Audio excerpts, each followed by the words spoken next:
concern up there, the homeowners do, about the plant, needless to say.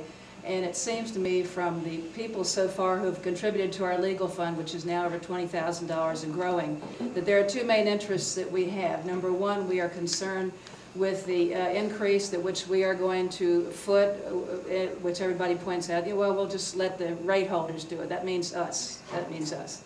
And secondarily, we are concerned about the environmental issue, perhaps in equal parts. The environmental issue is huge. Obviously, nobody likes eminent domain. That goes without saying.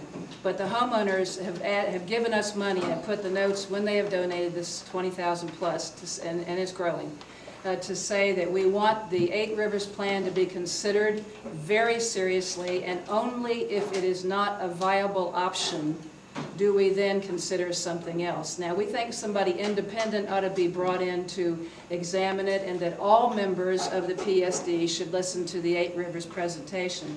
This is hearsay if you wish, but in September it won't be hearsay. Some of you in here have already talked to a journalist from Northern Virginia who is publishing an environmental article about this particular problem, which is going to be in a national magazine, and it's not going to make us look real good as a county or Snowshoe as an organization if the plan is built and if the environmental catastrophes which are predicted, if they come true. But this is one, this person, last time I talked to him, he had interviewed 12 people, several at the state level, who were afraid to be quoted because they didn't want to go against their buddies on the PSC who granted the loan. But they made it very clear that they were not happy at all with the choice of the site.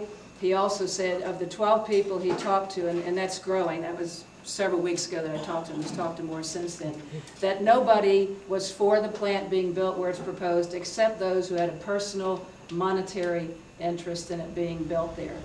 So this is going to come out in an article. He believes it will be in the September issue of the magazine, which will be a national magazine. I think we're all going to get a black eye. So the bottom line is the homeowners would like to see an independent study of the 8 Rivers possibility, and only if it's not viable. And then, of course, if it is viable, then why would you not? Why would you not use it? It was a win-win for everybody. I've told you this before. No environmental issues if it works out, no eminent domain, and the homeowners will not be screwed the way they're due to be screwed right now. And we will be filing for a rate increase objection if it comes to that as part of the use of the money. So you just need to know that, that we're people out there that you're talking about, and we're not absentee owners, and we are not second homeowners.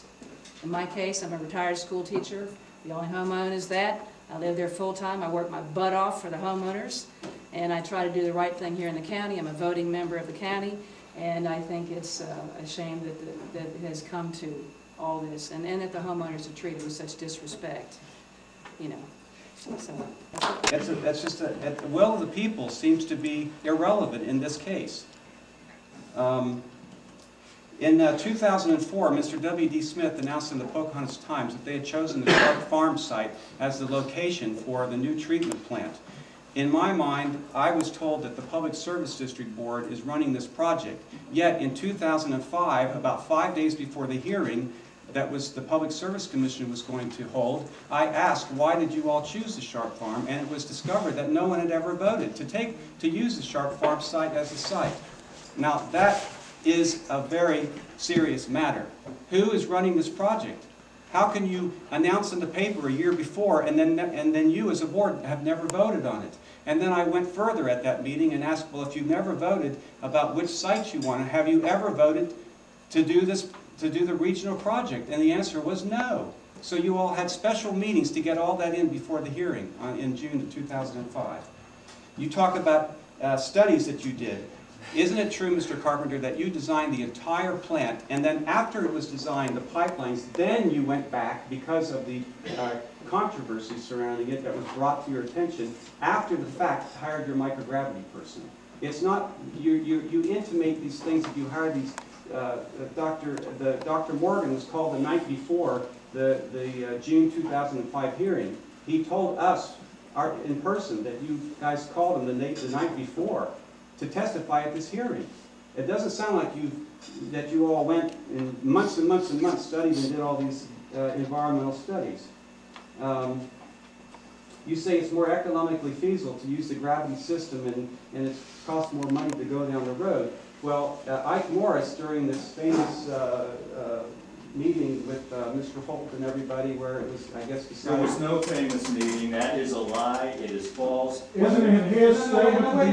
If I'm... More misinformation. No, I'm not... We have 30 seconds. Okay, I'm not, that comment was not meant to diss Mr. Holt at all. There was some meeting where this regional plan... No. Oh, okay, well, whatever. Anyway, Mr. Ike Morris, in the previous case, offered his property, which was right next to Slady Fork Farms. It would have been much less costly to put the plant there and then run an effluent pipe down to your discharge site.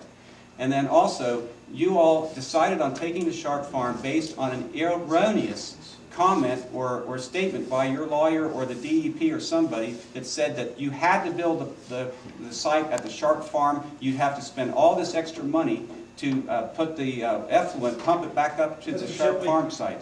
Thank you very much. Okay. For your time.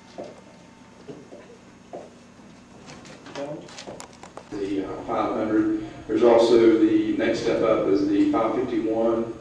It's just a little bit brighter and does have a little bit higher resolution. And on success, we have the option. We still have the option for the. Excuse me. It's not a whole lot larger than that, but it is a lot brighter. It's 2200. Excuse me.